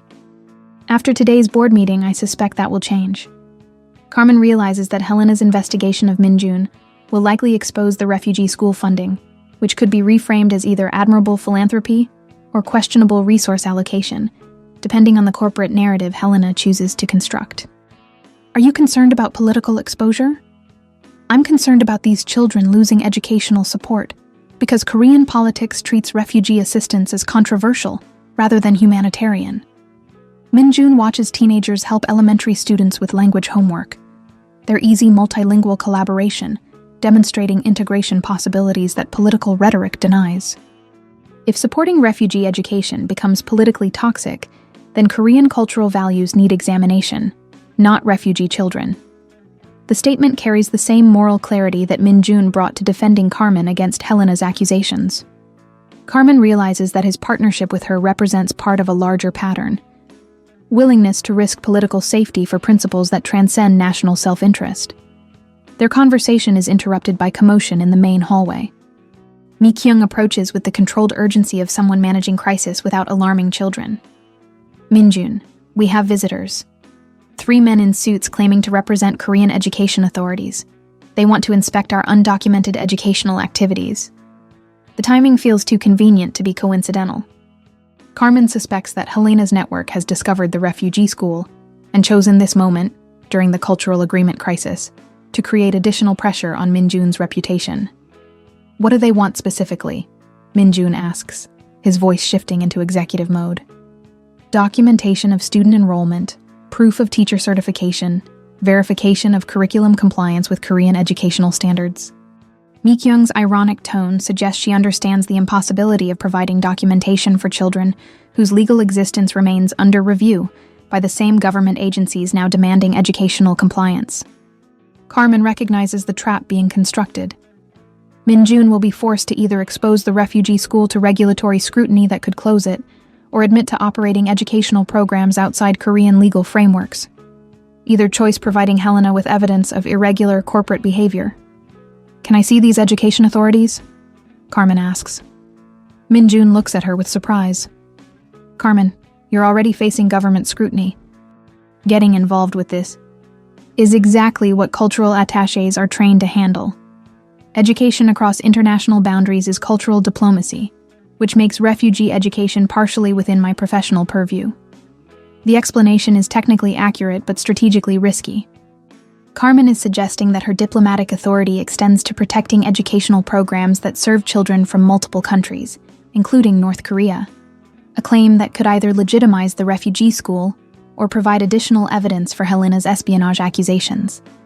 But before Minjun can object, Carmen is already walking toward the main hallway where 3 men in dark suits examine enrollment documents with the methodical attention of investigators building legal cases, rather than educational evaluators ensuring child welfare.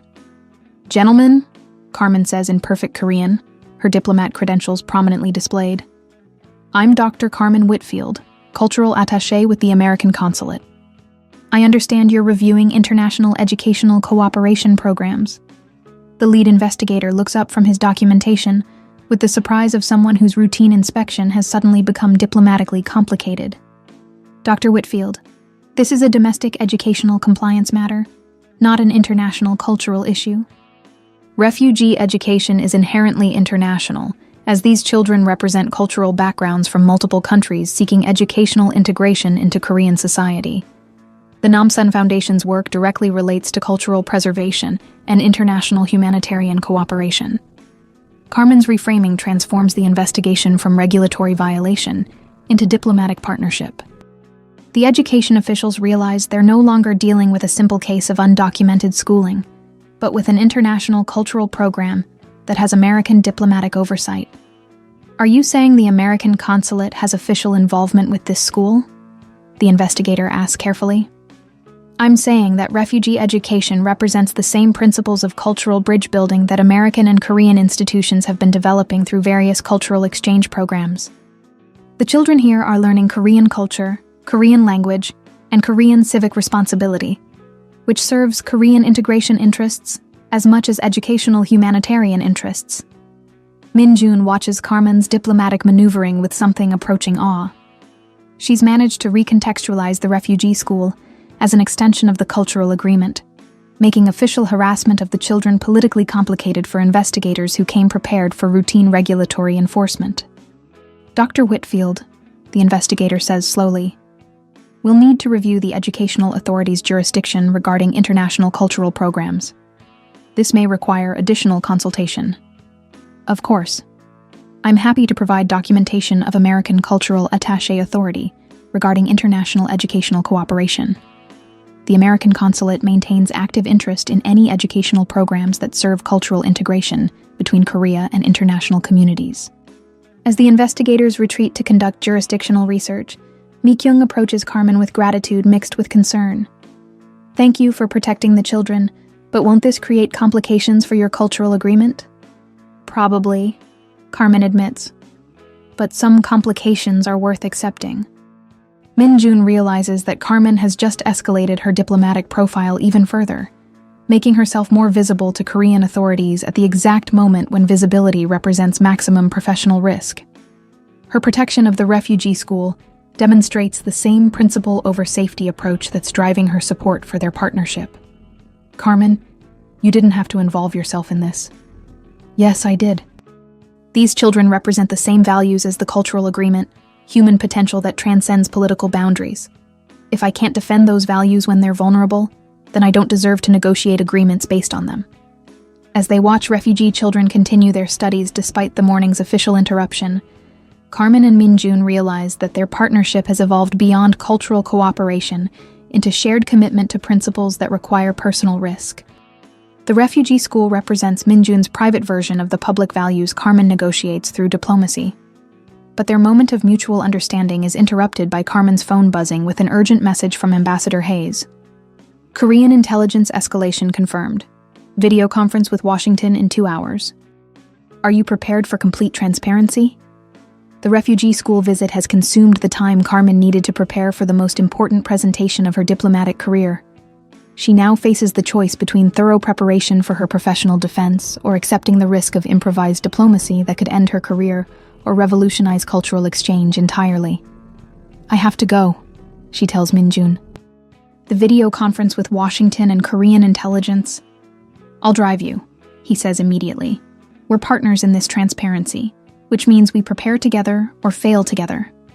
As they leave the Namsan Foundation School, Carmen realizes that the refugee children they're leaving behind represent the stakes involved in their diplomatic partnership. Success means creating precedents that protect international cultural cooperation. Failure means abandoning not just institutional agreements, but human dreams that depend on cultural bridges surviving political warfare. The most dangerous game in international diplomacy isn't between governments. It's between people who believe that human potential transcends political boundaries and those who profit from maintaining artificial barriers. Sometimes, winning that game requires risking everything you've built to protect everyone you serve. The Chosun Ilbo newspaper building towers over Yongu like a sentinel of Korean media power, its newsroom windows glowing with the fluorescent intensity of journalists pursuing stories that can destroy careers with the precision of surgical strikes. On the 15th floor, senior political reporter Kim Jae-sun reviews photographs that arrive through anonymous channels with the timing that suggests orchestrated revelation rather than accidental discovery. The images tell a story carefully constructed for maximum damage. Carmen and Min-jun sharing an intimate meal at Gayaon, their heads close together in conversation that appears personal rather than professional. Carmen's hand briefly touching Min-jun's as they share banchan. The moment at the refugee school when Min-jun's genuine smile transformed his corporate mask into human warmth, while Carmen watched with obvious admiration. Individually, each photograph documents professional collaboration. Collectively, they suggest romantic involvement that compromises both participants' judgment regarding the cultural agreement. Kim recognizes the editorial goldmine in his possession, a story that combines international intrigue, corporate scandal, and forbidden romance between powerful figures whose partnership has already generated political controversy. Park Sun-bae, Kim calls to his editor, using the honorific that acknowledges both respect and hierarchy. I have the follow-up story to yesterday's cultural espionage investigation. Park Jin-ho approaches with the predatory satisfaction of someone who's built a journalism career on exposing the personal failings of public figures. At 58, he's navigated Korean media long enough to understand that scandal sells newspapers better than policy analysis, and romance scandals involving foreign diplomats sell better than any other content. Show me what you have, Park says, settling behind Kim's computer monitor. The photographs load in sequence, each image building a narrative of professional boundaries dissolving into personal attachment. The visual story begins with formal diplomatic meetings and progresses to intimate conversations that suggest emotional investment beyond institutional requirements. Source? Park asks, though his tone suggests he already knows the answer involves Helena Park's network of corporate connections. Anonymous. But the metadata confirms the images are authentic and recent. The final photograph was taken yesterday afternoon at the Namsan Foundation School. Park examines the refugee school image with particular interest. Min-jun and Carmen working together to protect children. Their synchronized response to official investigation, suggesting partnership that operates beyond normal diplomatic cooperation. Context for the refugee school involvement? Che Group provides undisclosed funding for refugee education outside official Korean immigration channels. Dr. Whitfield intervened when education authorities investigated the program, claiming American diplomatic authority over international educational cooperation. The additional information transforms the story from simple romance scandal to complex narrative involving unauthorized immigration assistance, questionable corporate philanthropy, and American diplomatic overreach in Korean domestic affairs. Angle? American diplomat uses romantic relationship with Korean CEO to influence domestic refugee policy while circumventing established immigration procedures. Corporate leader compromises shareholder interest for personal relationship with foreign government representative. Park nods with the satisfaction of someone who's discovered a scandal that serves multiple editorial purposes, undermining Korean institutional confidence in American cultural diplomacy, questioning Chaebol leadership accountability, and providing salacious content that will drive reader engagement for weeks. Legal review? Completed. We can publish the photographs and documented facts without libel risk, provided we avoid explicit romantic allegations. Implication through visual evidence and circumstantial behavior pattern is legally protected journalism. The Chosun Ilbo's editorial decision crystallizes around the newsroom's understanding that this story represents more than scandal. It represents the opportunity to shape public opinion regarding Korea's relationship with American cultural institutions and the appropriate boundaries of international cooperation. Publication timeline? Online edition in 2 hours, coordinated with morning print edition. Maximum impact during business hours when both American and Korean officials will be monitoring media coverage. As the newsroom prepares for publication, neither Kim nor Park realizes that their story will arrive at the exact moment when Carmen and Min-jun are presenting their transparency defense to Korean intelligence and Washington policymakers. The scandal revelation is timed to undermine their credibility during the most critical presentation of their partnership. Meanwhile, 3 blocks away in the Lotto World Tower, Helena Park reviews the same photographs on her private laptop with the satisfaction of someone whose strategic planning has reached perfect execution. She's coordinated the media revelation to coincide with the diplomatic crisis, ensuring that Carmen and Min-jun will face both professional accusations and personal scandal simultaneously. Soo-jin enters Helena's office with the urgent deference of someone delivering information that could change corporate dynamics permanently. Helena Sunbae, the Chosun Ilbo, is preparing publication. They've requested official company response to allegations of inappropriate corporate resource allocation. Helena's smile could freeze water. What allegations specifically? Undisclosed charitable funding that exceeds normal corporate philanthropy parameters. Suggestions that Min-jun's judgment regarding the cultural agreement has been compromised by personal considerations. The corporate euphemisms mask the devastating reality. Helena has successfully connected Min-jun's refugee school funding with his defense of Carmen, creating a narrative of compromised leadership that threatens both his corporate position and personal reputation. Prepare a statement emphasizing the board's commitment to transparency and accountability in corporate resource allocation. Suggest that any personal relationships between executives and foreign partners undergo appropriate oversight to ensure institutional interests remain paramount. Soo-jin recognizes the corporate knife being sharpened for Min-jun's professional destruction. Helena's statement will position the board as protecting company interests from leadership whose judgment has been corrupted by inappropriate foreign influence.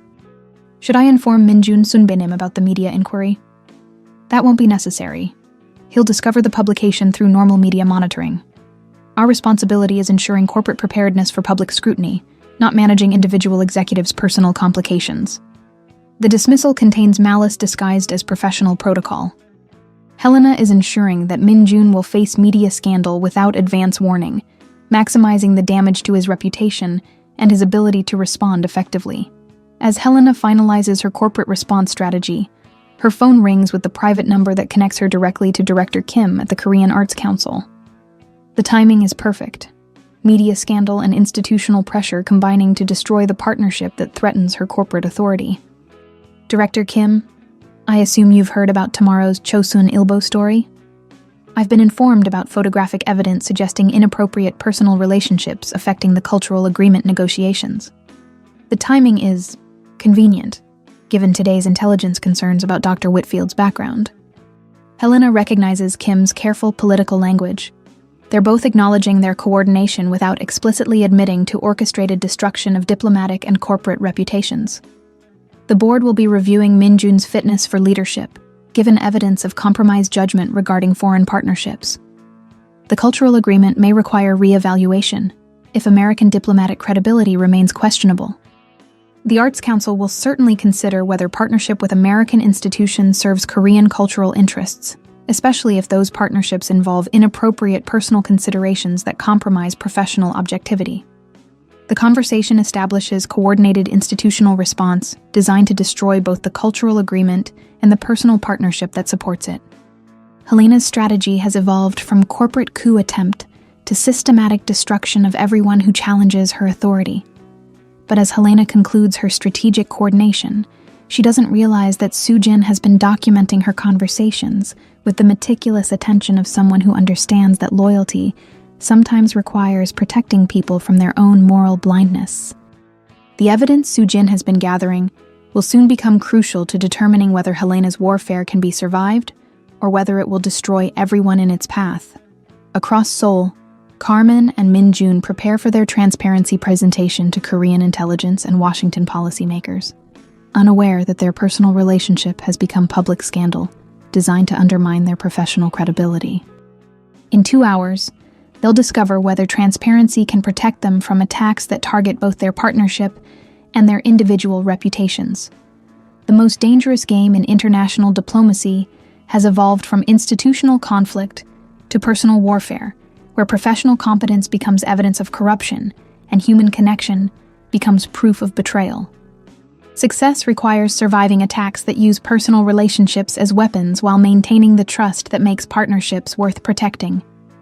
The cultural agreement has become secondary to the larger question of whether authentic human collaboration can survive political systems designed to reward isolation over integration, suspicion over cooperation, and personal destruction over professional success. Sometimes, winning requires accepting that some battles must be fought publicly, regardless of the cost to privacy and professional safety. The secure video conference room in the American consulate resembles a high-tech bunker designed for diplomatic warfare. Its walls lined with encrypted communication equipment, multiple screens displaying participants from Washington and Seoul, and the kind of austere functionality that makes international crisis management feel like military operations. Carmen sits at the central conference table, wearing her most formal diplomatic attire, her American flag pin positioned with precision that signals both authority and vulnerability. Min Jun occupies the chair beside her with the controlled tension of someone whose corporate survival depends on convincing government officials that partnership serves national interests rather than personal ones. His charcoal gray suit and platinum watch project power, but Carmen notices the slight tremor in his hands that reveals stress beneath executive composure. On the primary screen, Deputy Secretary Morrison's image appears with the bureaucratic gravitas of someone whose decisions shape American foreign policy for decades. His expression carries the careful neutrality of diplomats who've learned to deliver career-ending verdicts with professional courtesy. Dr. Whitfield, Mr. Che, Morrison begins, his voice carrying across encrypted channels with digital clarity. Thank you for arranging this emergency consultation. The concerns raised by Korean intelligence services require immediate resolution. The secondary screen displays Director Kim from the Korean Arts Council, alongside 2 Korean intelligence officials whose presence transforms cultural discussion into security investigation. Their stone-faced attention suggests people prepared to judge American diplomatic activities as potential espionage rather than cultural cooperation. Before we begin, Carmen says, her voice steady despite career-defining stakes, I want to establish the transparency framework that will govern this presentation. Every document, meeting record, and cultural consultation related to the cultural agreement will be available for review by all participants. Morrison's eyebrows raised slightly. Unprecedented transparency in diplomatic negotiations typically signals either complete innocence or catastrophic desperation. Dr. Whitfield, that level of disclosure exceeds normal diplomatic protocols. Normal diplomatic protocols haven't been accused of cultural espionage by allied governments, Carmen replies. Extraordinary accusations require extraordinary transparency. Min Jun activates his laptop, displaying financial records that show the Che Group's complete investment in the cultural agreement. The Korean participants in this partnership are prepared for identical transparency. Every corporate expenditure, board meeting record, and institutional consultation is available for examination. The decision to eliminate diplomatic privacy catches both Washington and Korean officials off guard. Transparent diplomacy typically serves political performance rather than genuine negotiation, but Carmen and Min Jun are proposing authentic transparency that could expose embarrassing information to protect against espionage accusations. Dr. Whitfield, says Korean intelligence officer Lee Sang-woo, his voice carrying official authority, transparency regarding procedures doesn't address concerns about motivations. Your exceptional preparation for Korean cultural negotiations raises questions that documentation alone cannot resolve. The accusation strikes at the heart of Helena's narrative. Carmen's competence becomes evidence of suspicious preparation rather than professional excellence. She realizes that transparency can protect against procedural accusations, but cannot defend against motivational suspicion. Officer Lee, my preparation for Korean cultural negotiations reflects the same thoroughness I brought to cultural diplomacy in Colombia, Honduras, and Belgium. The difference is that Korean culture demanded deeper linguistic and cultural competency than European negotiations required. Yet your Korean language skills exceed those of most foreign diplomats assigned to Seoul. Such exceptional preparation suggests advanced planning that extends beyond normal diplomatic assignment requirements. Carmen recognizes the logical trap. Professional excellence becomes evidence of ulterior motives when viewed through the lens of suspicion rather than competence evaluation. Any evidence she provides to demonstrate legitimate preparation will be reinterpreted as proof of sophisticated intelligence gathering. Min Jun intervenes with the corporate authority that served him through hostile takeover attempts and shareholder rebellions. Officer Lee, Dr. Whitfield's cultural competency represents exactly the preparation we should require from international partners. Questioning competence as evidence of deception discourages the very qualifications that make cultural cooperation successful.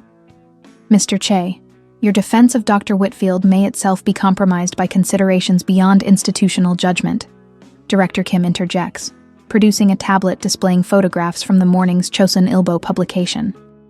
The images appear on the conference screens with devastating clarity. Carmen and Min Jun sharing intimate conversation at Gayaon, their body language suggesting personal connection that transcends professional necessity. The moment at the refugee school when mutual understanding passed between them like recognition of shared values. The synchronized response to education authorities that demonstrated partnership beyond normal diplomatic cooperation. Morrison examines the photographs with the analytical precision of someone who's learned to read political implications in personal interactions. Dr. Whitfield, these images suggest relationship dynamics that could compromise professional objectivity regarding the cultural agreement. Carmen feels her diplomatic career collapsing around the visual evidence of human connection that Korean media has weaponized into professional scandal. But instead of defensive denial, she chooses radical honesty that could either save or destroy her completely. Deputy Secretary Morrison, those photographs document exactly what they appear to document: professional partnership that has developed personal respect and mutual trust. If that level of human connection disqualifies diplomatic cooperation, then American cultural diplomacy needs reevaluation, not American diplomats. The admission shocks everyone in the video conference.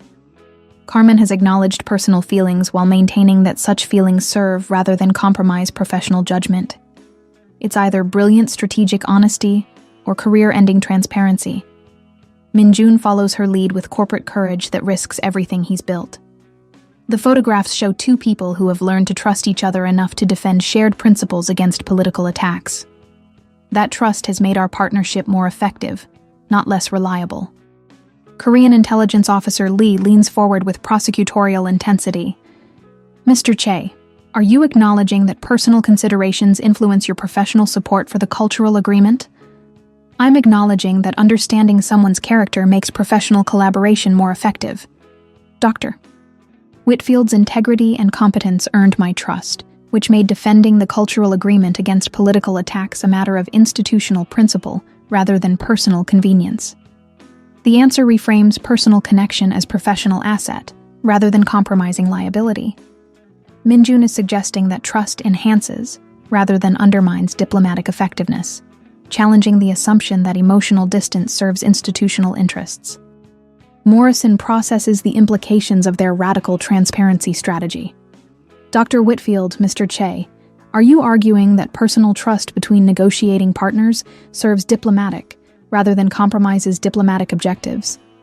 I'm arguing that cultural diplomacy requires cultural understanding, which develops through personal connection with cultural partners, Carmen responds. Reducing international cooperation to purely transactional relationships eliminates the human element that makes cultural exchange meaningful. The philosophical defense challenges fundamental assumptions about diplomatic professionalism. Carmen and Min-jun are suggesting that authentic partnership, including personal trust and mutual respect, serves institutional interests better than emotionally sterile transactions. But their argument is interrupted by Officer Lee producing additional evidence from Helena's network. Corporate financial records suggesting irregular charitable expenditures, documentation of Min-jun's refugee school funding outside official Korean immigration channels, and communications between Helena and Korean security services that reveal coordinated investigation of American cultural activities. Mr. Che, these records suggest corporate resource allocation that exceeds normal philanthropic parameters while supporting activities outside established Korean immigration protocols. Such activities raise questions about institutional oversight and appropriate use of corporate authority. Carmen realizes that Helena's strategy extends beyond personal scandal to systematic destruction of Min-jun's corporate reputation and refugee assistance program. The attack is designed to force him to choose between protecting himself and protecting vulnerable children. Officer Lee, Min-jun says quietly, his voice carrying final authority, those records document corporate social responsibility that serves Korean humanitarian interests. The Namsan Foundation School provides education to refugee children whose legal limbo prevents access to standard Korean educational institutions. Supporting their education serves Korean integration policies rather than undermining Korean immigration authority. Yet, that support operates outside established immigration protocols and without appropriate government oversight. Director Kim objects. Carmen recognizes the moment when transparency becomes strategic offense rather than defensive protection. Director Kim, if Korean immigration protocols create educational gaps that require private humanitarian responses, perhaps the protocols need examination rather than the humanitarian assistance. The challenge shifts focus from defending their partnership to questioning the institutional systems that make refugee assistance necessary. Carmen and Min-jun are suggesting that their collaboration reveals institutional failures rather than personal corruption. Morrison realizes that the video conference has evolved beyond investigating individual diplomats into examining the effectiveness of international cooperation frameworks. Dr. Whitfield, are you suggesting that American cultural diplomacy should challenge Korean domestic policy decisions? I'm suggesting that cultural diplomacy should serve human welfare rather than political convenience. When immigration policies create humanitarian crises that require private intervention, cultural partners have responsibility to address those crises collaboratively. The argument transforms the video conference from accusations of espionage into debate about the moral obligations of international cooperation. Carmen and Min-jun have successfully reframed their partnership as serving humanitarian principles that both governments claim to support. But Officer Lee isn't finished with his prosecutorial offensive. Dr. Whitfield, your intervention in Korean Education Authority investigations exceeded your diplomatic authority. American cultural attachés don't have jurisdiction over Korean immigration enforcement. American cultural attachés have jurisdiction over international educational cooperation that involves American institutional partners. Carmen replies. The Namsan Foundation School serves children from multiple countries, making educational support a legitimate concern for cultural diplomacy focused on international educational collaboration. The legal technicality provides cover for Carmen's refugee school intervention, but Officer Lee produces additional evidence designed to destroy that defense. Recordings of Carmen's conversations with education authorities that demonstrate detailed knowledge of Korean immigration law, rather than general cultural cooperation principles. These recordings suggest preparation that exceeds normal cultural attaché training. Your detailed understanding of Korean immigration procedures, refugee legal status, and educational authority jurisdictions indicates specialized knowledge that supports concerns about intelligence gathering objectives. Carmen realizes that every demonstration of competence becomes evidence of suspicious preparation in Officer Lee's investigative framework. Her diplomatic expertise is being weaponized as proof of espionage rather than evidence of professional excellence. But Min Jun intervenes with information that completely changes the video conference dynamics. Officer Lee, before you continue building espionage theories around professional competence, you should review the complete record of Helena Park's coordination with Korean intelligence services. Min Jun activates his laptop, displaying email correspondence between Helena and security officials that reveals the orchestrated campaign against Carmen and the cultural agreement. The documentation shows Helena providing American diplomatic intelligence to Korean authorities, while coordinating media attacks designed to destroy international cooperation. These communications demonstrate that Dr. Whitfield isn't involved in American espionage against Korean institutions. She's been targeted by Korean corporate interests using government security services to eliminate international partnerships that threaten established power structures. The revelation transforms the entire video conference. Morrison and the Korean officials realize they've been manipulated into investigating diplomatic cooperation by corporate interests that profit from maintaining international isolation rather than encouraging cultural collaboration. Mr. Che, Officer Lee says carefully, are you alleging that Helena Park used Korean intelligence services to target American diplomatic personnel? I'm providing documented evidence that Helena Park coordinated with security officials to destroy the cultural agreement by manufacturing espionage accusations against competent American diplomats whose partnership threatened her corporate authority. The evidence is devastating. Helena's communications reveal systematic manipulation of security concerns to serve corporate political objectives, transforming legitimate intelligence oversight into weapons for destroying international cooperation. Morrison's expression shifts from bureaucratic neutrality to righteous fury. Officer Lee, if Korean intelligence services were manipulated by private interests to target American diplomatic personnel, this represents a serious breach of intelligence cooperation protocols. The video conference has been completely transformed. Instead of investigating Carmen and Min Jun for espionage, both governments now face questions about how corporate interests manipulated security services to destroy legitimate diplomatic partnerships. But the victory comes with dangerous implications. Exposing Helena's manipulation means declaring war against the network of corporate and political interests she represents.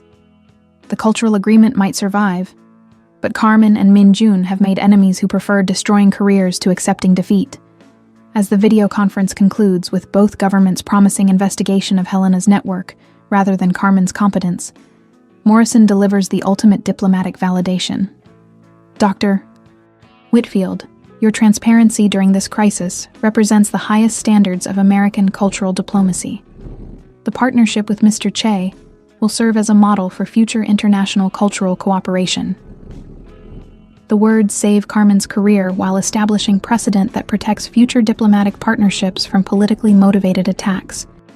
But as she and Min Jun celebrate their professional survival, neither realizes that Helena's final gambit is already in motion, a strategy designed to destroy what investigations and accusations couldn't touch: their personal trust in each other. The most dangerous game in international diplomacy has evolved from professional warfare to personal destruction, where victory requires surviving attacks that target the human connections making partnership possible. Sometimes, Transparency isn't enough protection against enemies who understand that destroying trust destroys everything built upon it. To be continued. Carmen and Minjun have survived the diplomatic warfare and exposed Helena's network of lies, but their victory comes with a terrifying promise. Helena's final gambit is already in motion, a strategy designed to destroy the personal trust that makes their professional partnership possible, through methods that will test whether their relationship can survive the kind of intimate betrayal that turns allies into enemies with surgical precision. What happens next will break your heart and heal it again. The most dangerous battle isn't over. It's just beginning. When the attacks shift from professional sabotage to personal destruction, will Carmen and Minjun's partnership survive? Can love built on trust withstand betrayal designed to tear them apart from within? Part 2 is coming soon with Minjun's corporate crisis and emotional breakdown, the truth about Helena's final revenge, Carmen's heartbreaking departure to Washington, the impossible choice between career and love, an ending that will leave you believing in the power of authentic partnership. Find Part 2. Pinned comment below, as soon as it's available. Don't miss the conclusion of the most intense diplomatic love story ever told. Subscribe and hit the notification bell, so you'll be the first to know when Carmen and Minjun's journey reaches its breathtaking conclusion. Some love stories are worth the wait, but this one won't keep you waiting long. If you're already invested in their partnership, Part 2 will reward every emotion you felt watching them fight for each other and the principles they believe in.